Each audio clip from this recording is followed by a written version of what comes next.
Hello guys, welcome back to micro online service Aastha. दोस्तों, आप सभी का बहुत बहुत स्वागत है। आज के इस वीडियो में बात करने वाले हैं भावांतर का रजिस्ट्रेशन प्रारंभ हो चुका है दोस्तों। तो यहाँ पर खरीफ फसल देख सकते हैं आप, खरीफ फसल 2025-26 का आवेदन प्रारंभ भी हो चुका है। सबसे बड़ा संकट ये होता है आप सभी के लिए कि यहाँ पर जैसे आप पोर्टल के ऊपर आते हैं तो यहाँ पर ये ऑप्शन आपके सामने दिखता नहीं है, हाइड हो जाता है। अब इस ऑप्शन को वापस से लाने के लिए क्या करना रहेगा, सबसे पहले वो देख लीजिए। जैसे हम इसके ऊपर खरीफ 2025-26 के ऊपर क्लिक करते हैं, इस प्रकार का पोर्टल आपके पास भी आएगा। वापस से आपको होम पेज पर जाना है। जैसे आप होम पेज के ऊपर आते हैं तो आपके सामने यहाँ पर आपके सामने ये वाला ऑप्शन देखने को मिल जाएगा, कियोस्क रजिस्ट्रेशन और लॉगिन। तो इसके ऊपर आपको क्लिक कर देना है। जैसे हम यहाँ पर इसके ऊपर क्लिक करते हैं, वापस से आपके सामने दो ऑप्शन देखने को मिलेगा। तो यहाँ पर देख सकते हैं कियोस्क सीएससी पंजीयन लॉगिन, तो इसके ऊपर आपको क्लिक कर देना है। जैसे हम यहाँ पर इसके ऊपर क्लिक करते हैं, क्लिक करने के बाद में यहाँ पर आप अपना जिले को चॉइस करेंगे। इसके बाद में जो पंजीयन कोड आपके पास आता है, जब आप पंजीयन करते हैं, जब आपकी आईडी अप्रूवल हो जाती है तो एक कोड आपके पास आता है, उस कोड को यहाँ पर आपको इंटर कर देना है। जैसे आप कोड डालते हैं, इसके बाद में यहाँ पर आपका नाम मतलब ऑपरेटर का नाम यहाँ पर आपको डिस्प्ले हो जाएगा। इसके बाद में यहाँ पर जनरेट ओटीपी, जैसे आप यहाँ पर जनरेट ओटीपी करते हैं तो एक ओटीपी जनरेट होता है, 24 घंटे के लिए वो ओटीपी यहाँ पर वैलिड रहता है। तो यहाँ पर वो ओटीपी आपको इंटर कर देना है। इसके बाद में एक पासवर्ड आपको बनाना रहता है, वो पासवर्ड आपको यहाँ पर इंटर कर देना है। देन उसके बाद में यहाँ पर आपके सामने कैप्चा कोड दिख रहा है, इसको इंटर कर देना है। इसके बाद में आपको यहाँ पर लॉगिन कर लेना है।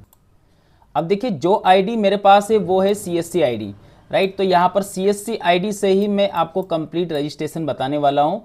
सबसे पहले आपको यहाँ पर समझ लेना, वेलकम टू सीएससी यूज़र। आपके सामने भी इस प्रकार से लिखा हुआ आएगा। खरीफ का हम यहाँ पर रजिस्ट्रेशन कर रहे हैं, तो खरीफ में यहाँ पर आप देख सकते हैं इसकी डेट वगैरह भी आपके सामने दी गई है। इस डेट तक आप यहाँ पर पंजीयन कर सकेंगे।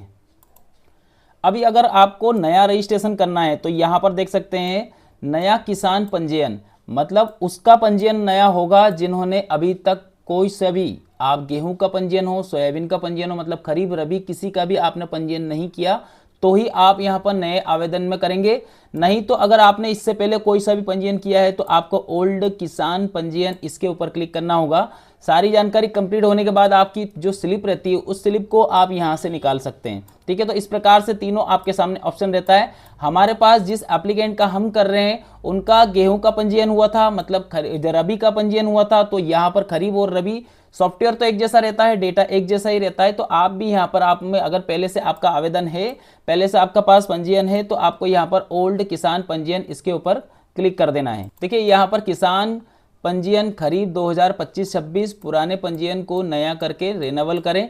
यहाँ पर दिया गया भूमि की जानकारी जोड़ने पर केवल आधार से लिंक खसरे को ही प्रदर्शित होंगे, वही खसरा जोड़ पाएंगे। नए खसरे को आप यहाँ पर जो भी आपको अगर ऐड करवाना है तो आपको केंद्र की आईडी से ही आपको करना रहेगा। सबसे पहले आप अपना आधार कार्ड नंबर को यहाँ पर डालेंगे, ढूंढे, इसके ऊपर आपको क्लिक करना होगा तो ये पूरी जानकारी यहाँ पर फिलअप हो जाएगी। आधार कार्ड नंबर दोनों जगह आ जाएगा, मोबाइल नंबर आ जाएगा। यहाँ पर आप अपनी समग्र आईडी को अलग से आपको टाइप करना रहेगा। किसान का नाम भी ऑटोमेटिकली आ जाएगा, पिता का नाम भी ऑटोमेटिकली आ जाएगा। किसान का जो नाम हिंदी में है यूनिक नाम वो भी यहाँ पर ऑटोमेटिकली आएगा, लेकिन फादर का नाम नहीं आता है तो ये आपको टाइप करना रहेगा हिंदी इंडिक के द्वारा या ट्रांसलेशन के द्वारा, जिससे भी आपको लगे अपनी सुविधा के अनुसार आप यहाँ पर ट्रांसलेट कर सकते हैं। अब इसके बाद में आपका जो भी वर्ग, आप जिस भी वर्ग में आते हो, सामान्य, ओबीसी, एससी, एसटी, जो भी वर्ग में आते हो उसे आपको यहाँ पर चॉइस करना रहेगा। जेंडर जो भी हो आप आते हो उसे आपको चॉइस करना रहेगा। बैंक की बात करें तो कौन से आपके बैंक है उस बैंक का नाम आपको यहाँ पर सेलेक्ट करना होगा। जैसे आप बैंक का नाम यहाँ पर सेलेक्ट करते हैं तो यहाँ पर अपना जो ब्रांच को जो आईएफएससी कोड होता है वो आपको दिखाना रहेगा। आपका जो ब्रांच है वो कहाँ पर है, कौन सी जगह पे है, तो उसका जो है आईएफएससी कोड, ब्रांच कोड, अब ब्रांच का नाम और यहाँ पर आईएफएससी कोड, जैसा यहाँ पर इसमें डेमो के लिए दिखाया गया है। तो यहाँ पर आप अपना ब्रांच जो भी आपका लगता है आईएफएससी कोड वो दिखाना रहेगा। जैसे SBIN 0030498, इस प्रकार से आप यहाँ पर डाल सकते हैं।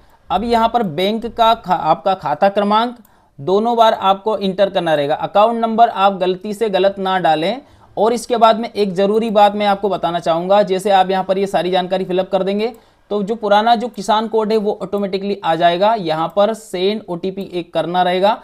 इससे पहले आप जब ओटीपी सेंड करते हैं उससे पहले आपको एक बात का ध्यान रखना है, एक ही बार ओटीपी सेंड होता है। अगर आपने उस समय किसी कारण से आपके पास OTP नहीं आया या किसी कारण से आप नहीं डाल पाए, यहाँ से प्रोसेस को आगे नहीं बढ़ा पाए, तो समझ लीजिए कि फिर आपको बायोमेट्रिक के द्वारा ही प्रोसेस करना रहेगा, आपका फॉर्म फिर इस सेशन में नहीं हो पाएगा। तो यहाँ पर आपका जो OTP वो डालेंगे, इसके बाद में यहाँ पर आपका जो है सेव वाले डेटा के ऊपर आपको क्लिक कर देना है।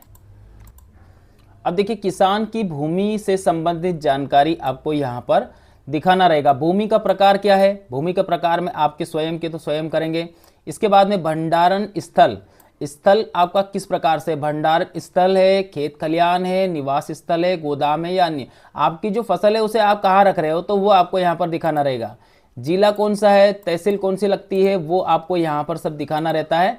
इसके बाद में यहाँ पर ग्राम और राजस्व, जैसे आप तहसील चॉइस करते हैं तो ग्राम राजस्व आएगा, फिर पटवारी हल्का नंबर ऑटोमेटिकली आएगा, और इसके बाद में मोबाइल नंबर, भूस्वामी के जो मोबाइल नंबर और यहाँ पर ये जो दिनांक, ये सब कुछ ऑटोमेटिकली आ जाएगा। देखिए जो खसरा होता है, सर्वे नंबर होता है, वो ऑटोमेटिकली आधार कार्ड से जो लिंक है उसे ही यहाँ पर एक्सेप्ट किया जाएगा। तो ये बात आपको ध्यान में रखना है, अगर आपके आधार कार्ड से लिंक नहीं है तो यहाँ पर आपका डेटा नहीं आएगा, ठीक है। तो इस प्रकार से पूरी जानकारी आपको भी फिल कर लेना है।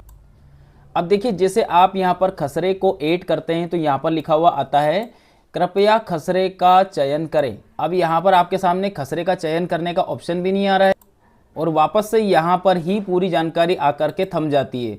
इसका मतलब ये है कि अभी आपका जो पोर्टल है वो प्रॉपर तरीके से कार्य नहीं कर रहा है।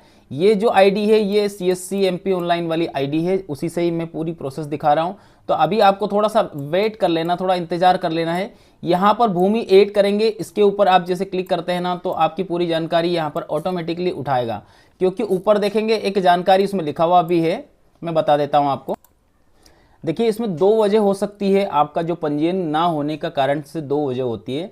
एक तो होता है सर्वर की, अगर आपके सर्वर के कारण से कुछ प्रॉब्लम आता है तो उसके कारण में नहीं होता है। और जो नंबर दूसरा वाला कारण है वो यहाँ पर है, भूमि की जानकारी जोड़ने पर केवल आधार कार्ड से लिंक खसरे को ही प्रदर्शित होंगे, वही खसरे जोड़ पाएंगे। नए खसरे या फिर नए जो सर्वे नंबर है वो आपके जो पंजीयन केंद्र है उसी की आईडी से जुड़ पाएंगे। तो इस प्रकार से आप पूरी जानकारी को देख सकते हैं। अभी तक का इतना ही, जैसे नई जो इसकी प्रोसेस आती है तो मैं उसका वीडियो कंप्लीट आपको बना करके दे दूंगा। तो आज के लिए इतना ही दोस्तों, वीडियो अच्छा लगे तो एक लाइक करके चैनल को सब्सक्राइब करें, वीडियो को लाइक करें। धन्यवाद आप सभी का वीडियो देखने के लिए। आपका दिन शुभ रहे। जय हिंद।